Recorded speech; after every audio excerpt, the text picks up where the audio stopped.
Fierce dawn.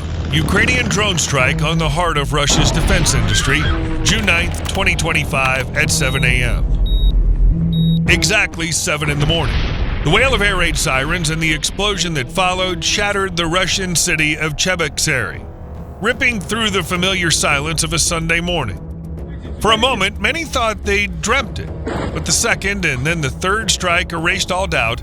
This was not a dream. The explosions were real.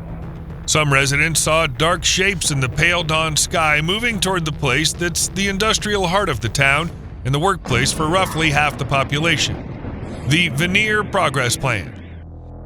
For the people of Cheboksary, it had been an ordinary factory with long buildings and concrete fences where neighbors and relatives worked, but for military analysts, Veneer Progress had long been listed as an object of special importance. Antennas, control units, and components for radio electronic systems were developed there, without which modern missiles and drones remain blind and impotent. Parts for the Iskander missile systems that Russia uses to strike Ukrainian cities were supplied from this facility. That's why the June 2025 raid was not just another drone attack on the Russian rear, it was a blow to a strategic node of the country's entire defense apparatus, both symbolic and painful.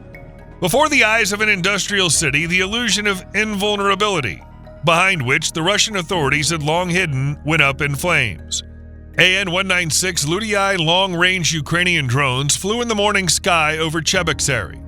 Their appearance was a mirrored response to Russia's Garin drones, known also as Iran's Shahed 136.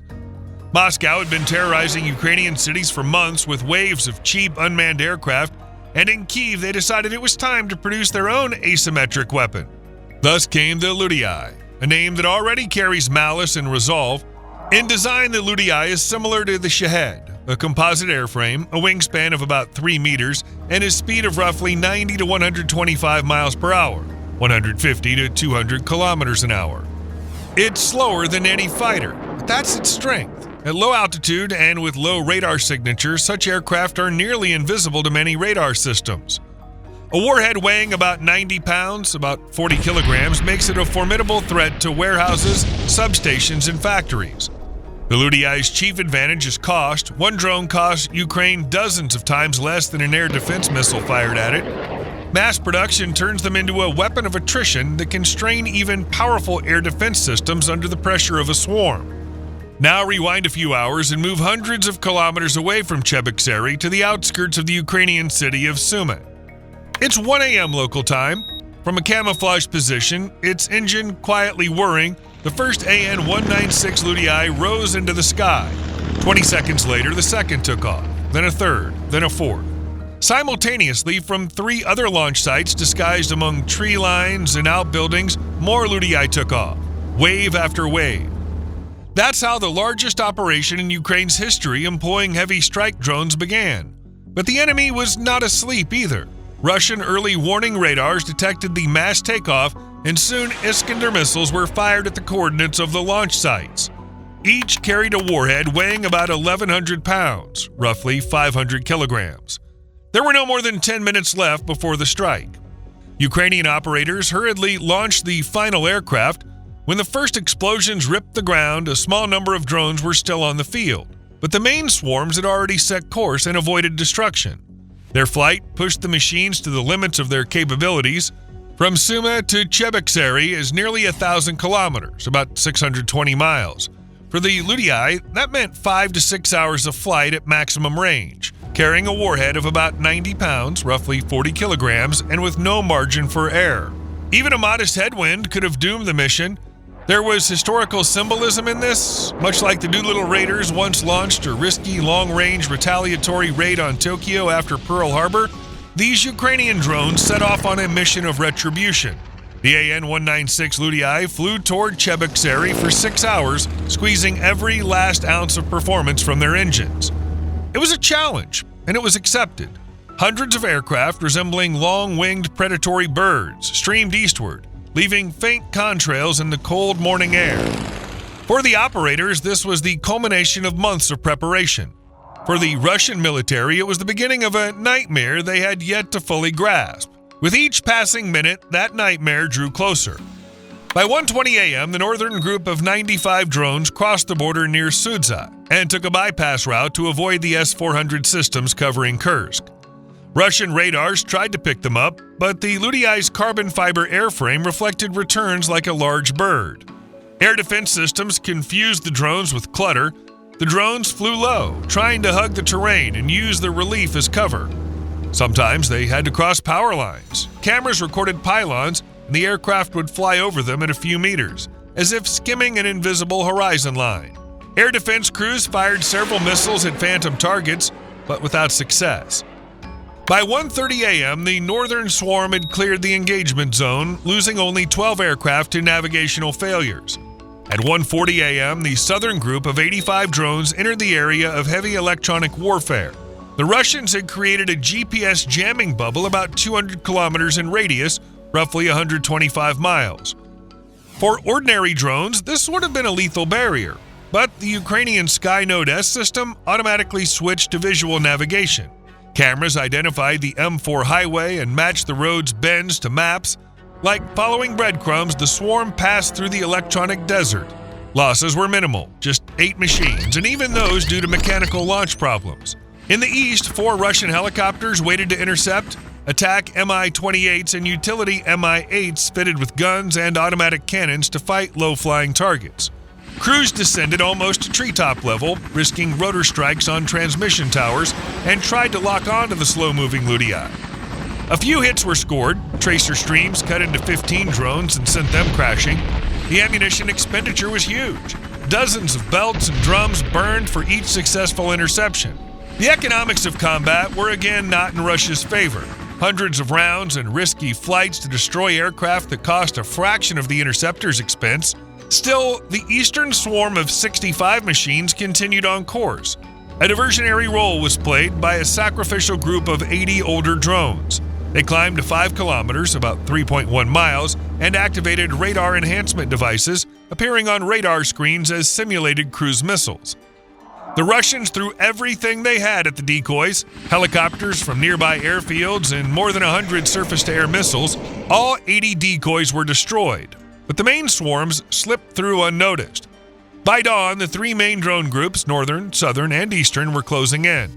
By that time, some aircraft had already been lost, some due to technical faults, others shot down by helicopters or disrupted by electronic warfare. But of the hundreds that launched, still more than 200 Ludi were headed for Cheboksary. At 6:50 a.m., all swarms converged in the air, forming a single aerial armada under coordinated control, with every aircraft assigned its place and task. Skynote S algorithms redistributed roles. Some drones were assigned to strike the main production buildings of Veneer Progress, others to target power infrastructure, water supply, and auxiliary facilities. The Russians were only beginning to understand the scale of what was happening. Radar stations registered dozens of blips, but distinguishing false returns from real targets was difficult. When multiple waves of Ludi appeared above the horizon, it became clear they could not be intercepted en masse. For the plant defenders, the moment of truth had arrived. The defenses remaining were Pantsir S-1 systems and a few on-call helicopters, but those forces were clearly insufficient. Their task was near impossible: stop an avalanche of 200 drones streaming toward the city. 7 a.m. Sirens wailed over Cheboksary. Moments later came deep, muffled explosions as Russian Pantsir S-1 air defense systems deployed around the plant opened fire. The crews reacted quickly, launching missiles first and then switching to autocannons. Several dozen Ludi were shot down, some crashing on the outskirts and leaving pillars of smoke behind, but this did not stop the main mass. Against hundreds of targets, 6 Pantsir units were powerless. As Napoleon once said, God fights on the side of big battalions. By 7:10, the first wave had broken through to the industrial buildings. Explosions shook the walls of workshops that stored electronic modules and components for military equipment. Fragmentation warheads tore through metal roofs, and fire alarms went off one after another. A minute later, the second wave struck the power systems. Transformers ignited in bright bursts, plunging the plant into chaos. Electricity failed, machinery stopped, and fire suppression systems went offline. The third group of drones targeted water intake and pumping stations. Their destruction deprived fire crews of pressure in the hydrants. The The factory was burning, and there was nothing left to fight the flames. Particularly severe damage came from drones that hit chemical storage areas. Materials for radio electronics caught fire, releasing dense toxic smoke that hung over the industrial zone and drifted toward residential districts. At 7:20, new flashes erupted in the sky. The workshop storing equipment for Iskander missile control systems were now hit. Explosions tore apart years of engineering work. Even drones that had been damaged contributed to the devastation, falling like fiery comets onto the plant's buildings. 20 minutes after the assault began, the strategic factory of Cheboksary had turned into a chaotic field of fires. Production lines, power facilities, and infrastructure were all struck. Everything that only yesterday had been the beating heart of the region's defense industry was now out of commission.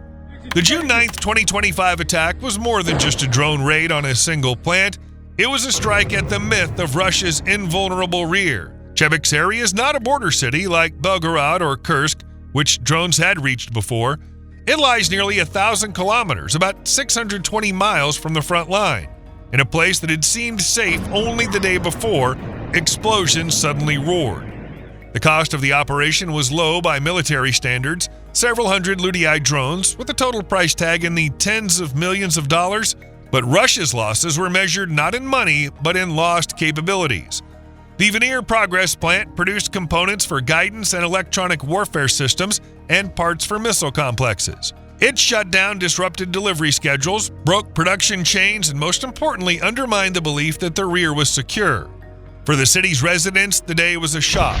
Along with the shattered windows of homes near the plant, the belief that the war was far away also collapsed. For the Russian defense industry, it was a painful blow to its infrastructure. For Ukraine, it was proof that even with limited resources, it could reach deep inside enemy territory.